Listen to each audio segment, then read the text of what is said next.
मैं अब 12.3 के जो लास्ट 3 क्वेश्चन है ना इनको कर रहा हूं। तो क्वेश्चन नंबर 3 करूं।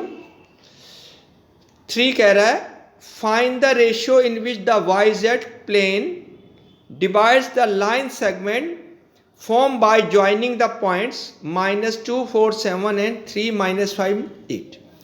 सबसे पहले ये देखो वाई जेड प्लान होता क्या है। वाई जेड प्लेन वो होता है जिसमें x की वैल्यू 0 आए, x की वैल्यू 0, y की वैल्यू y और z की वैल्यू z। इसमें वाई जेड प्लेन वो होता है जिसमें x की वैल्यू 0, y ऐसे का ऐसे ही और z ऐसे का ऐसे। सबसे पहले ये ध्यान रखना। अब ये 1 सेकंड का क्वेश्चन है, इसे कर देते हैं। हाँ जी, मैं कर रहा हूं। ये फिगर बनाई है मैंने। Let A is, first point को मान लिया A is -2, 4, 7 and B is 3, -5, 8।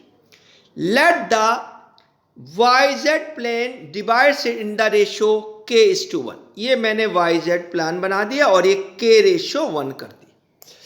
अब जो वाई जेड प्लान है ये r है, r की वैल्यू, क्योंकि वाई जेड प्लेन है तो x हो गया 0, y as it is and z as it is. सबसे पहले वाई जेड प्लेन में x क्या होता है 0, ध्यान रखना। चलें आगे चल रहे हैं।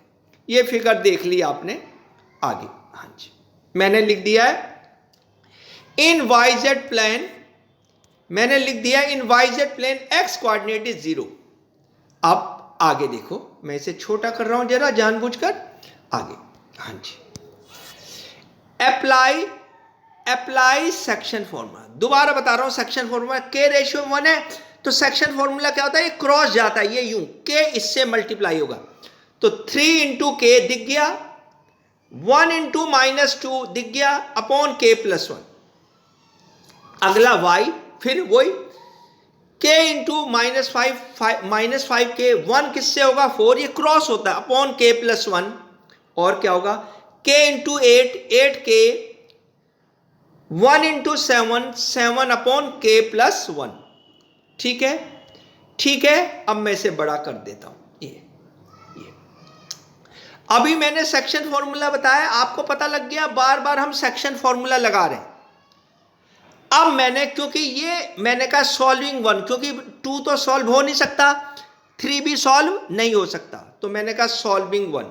तो क्या हुआ 0 इक्वल टू ये आया 3k-2 अपॉन k+1।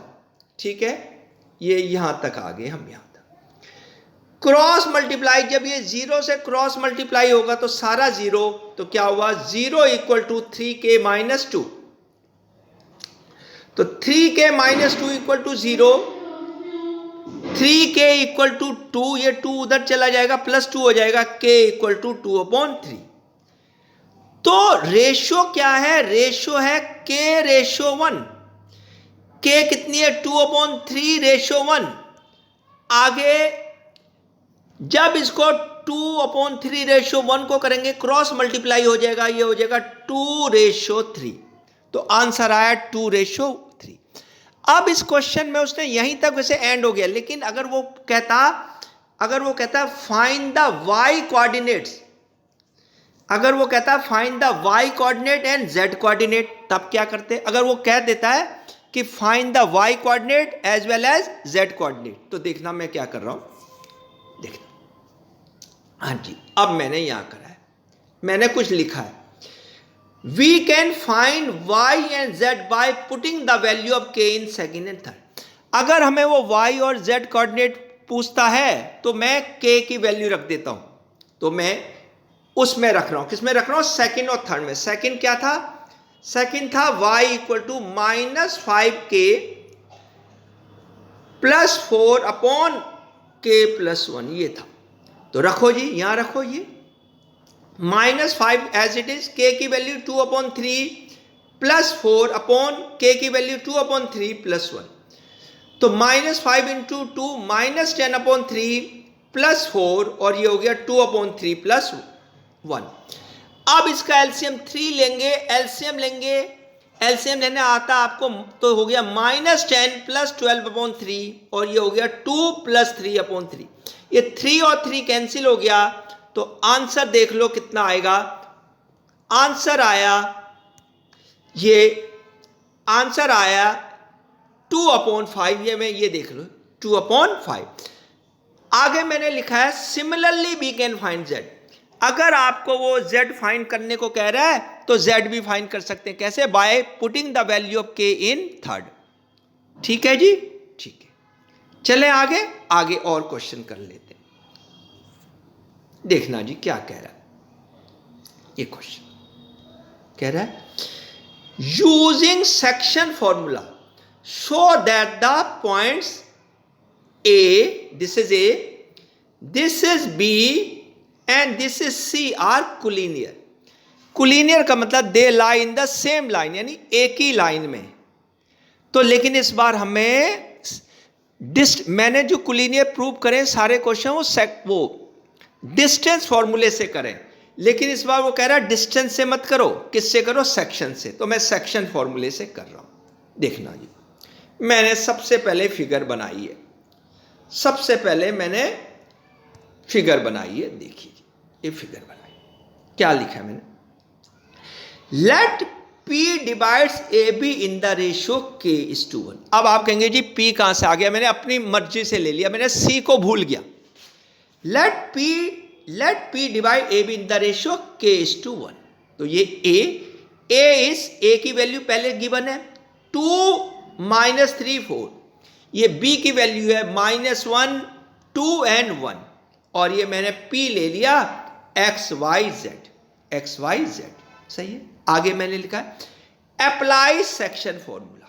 ठीक है, मैं सेक्शन फॉर्मूला अप्लाई कर रहा हूं। देखना जी, मैं सेक्शन फॉर्मूला अप्लाई कर रहा हूं। अप्लाई सेक्शन फॉर्मूले में k इधर चला जाएगा तो क्या हो गया?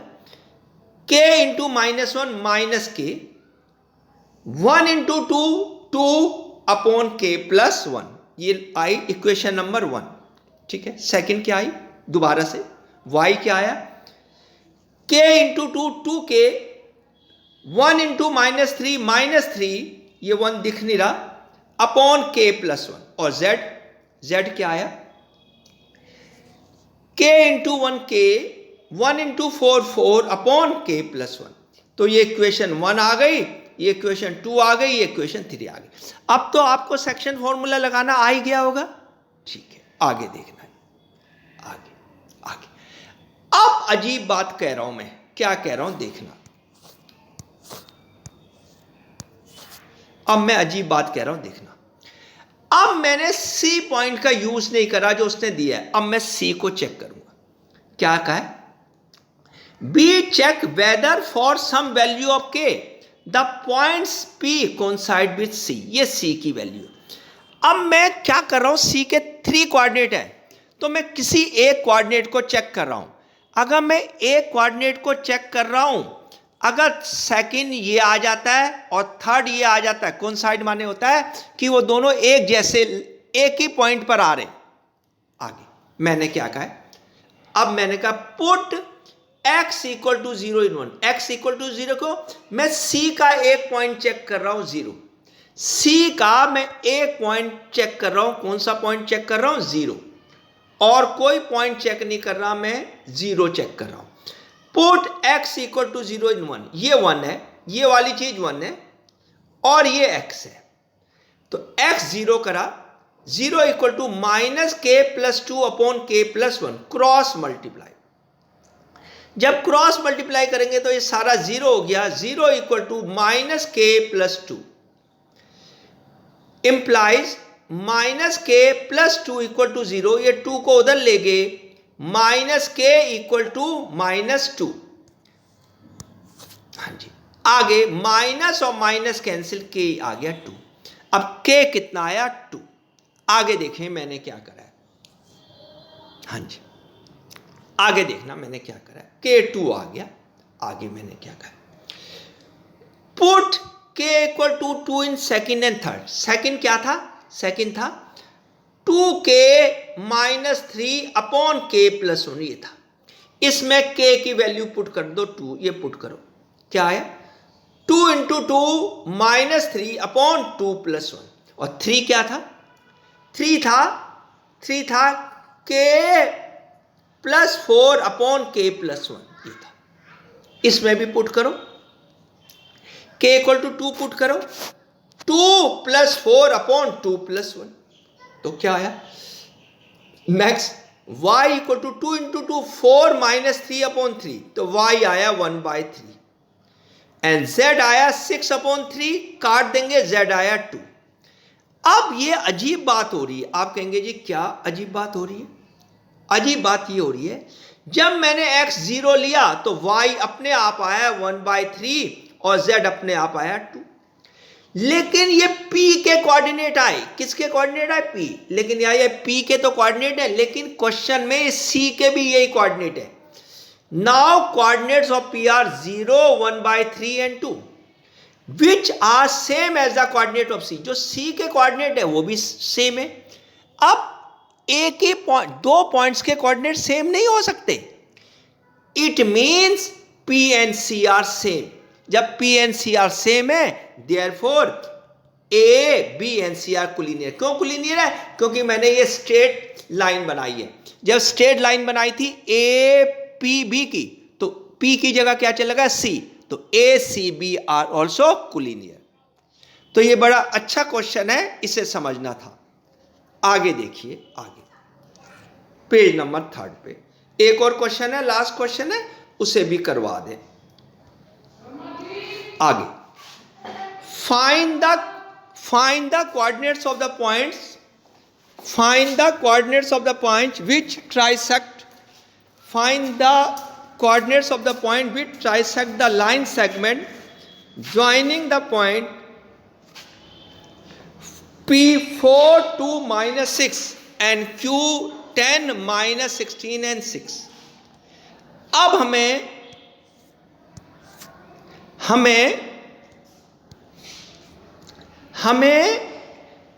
क्वेश्चन है find the coordinates of the point which trisect the line segment. अब सबसे पहले मैं ट्राइसेक्ट का मीनिंग बताऊंगा। किसका मीनिंग बताऊंगा? ट्राइसेक्ट का। हाँ, मैं बता रहा हूं जी ट्राइसेक्ट क्या होता है। वैसे ट्राइसेक्ट का मतलब होता है कि 3 पार्ट्स में, लेकिन रेशो में ट्राइसेक्ट का मतलब होता है या तो उसे चेंज कर दो 1:2 में, या 2:1 में, या तो 1:2 में या 2:1 में। ठीक है, ठीक है। अब इसमें 2 केस हैं। केस 1 ट्राइसेक्ट मीन 1:2 और 2:1। ठीक है, तो मैं पहले फिगर बना रहा हूं, केस 1 कर रहा हूं। This is P4 to -6। मैं लेकर आ रहा हूं, हाँ मैं लेकर आ जाता हूं। हाँ, मान के ले आया। हाँ, thank you. P is 4 to -6, R is x y z और Q हो गया 10 -16 और 6।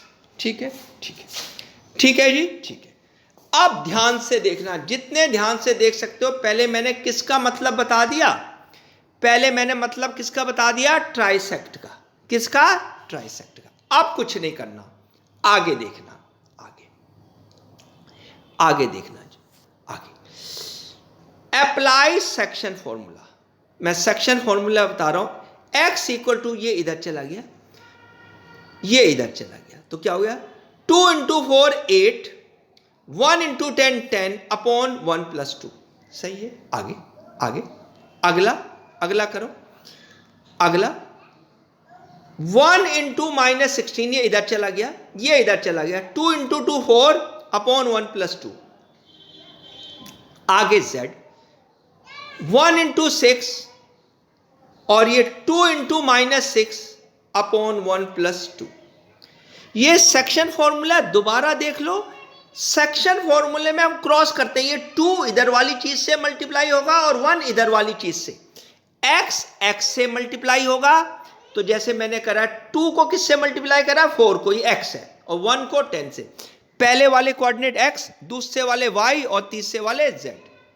ठीक है, तो क्या आया, x equal to 8 plus 10 upon 3, y is minus 16 plus 4 upon 3, z is minus 6 minus 12 upon 3, तो क्या आया, x is 18 upon 3, y is minus 12 upon 3 and z is minus 6 upon 3, ठीक है। हाँ जी, आगे तो x आया 6, y आया माइनस 4 और z आया माइनस 2, तो एक तो आंसर ये आ गया। तो p जो ये r की वैल्यू है, पहली वैल्यू r की आ गई केस 1 में, तो केस 1 में कितनी वैल्यू आई, ये आई आपकी ये 6 माइनस 4 और माइनस 2, सही है। अब केस 2 करो। ट्राइसेक्ट के 2 मीनिंग होते हैं, अभी बताया ट्राइसेक्ट के कितने मीनिंग होते हैं, 2। तो अब केस 2 रेशो हो गई 2:1, 2:1, अप्लाई सेक्शन फॉर्मूला। तो 2 को 10 से करा 20, 1 को 4 से करा 4 अपॉन 2 प्लस 3। अगला 2 को माइनस 16 से करा माइनस 32, ये 1 को 2 से करा 2 अपॉन 2 प्लस 3। लास्ट ये 2 को 6 से करा 12, 1 को माइनस 6 से करा माइनस 6 अपॉन 2 प्लस 3, ठीक है। तो कितना आया, आगे देख लेते हैं कितना आया। ये सेक्शन फॉर्मूला समझ आ गया आपको, सेक्शन फॉर्मूला, ठीक है। आगे x equal to 20 plus 4, 24 upon 3, y आया, अभी ऊपर दिखाऊं, ये ऊपर ये दिखा, x इज 24 अपॉन 3 यहां से अभी करा था, y इज माइनस 30 अपॉन 3 और z है ये आया प्लस 6 अपॉन 3। तो कैंसिल कर दो, x equal to 8, y equal to minus 10 and z equal to 2, ठीक है, ठीक है। अब ये समाप्त हो गई है 12.3। मैंने मिसलेनियस के भी करने हैं और इसे ध्यान से देखिए, आज के क्वेश्चन बड़े इंपॉर्टेंट। अगर आपको ना समझ आए, आप लोग वीडियो नहीं देख रहे, मैं वहां व्यू देखता हूं, अगर ना समझ आए तो मुझे बताएं। Thank you.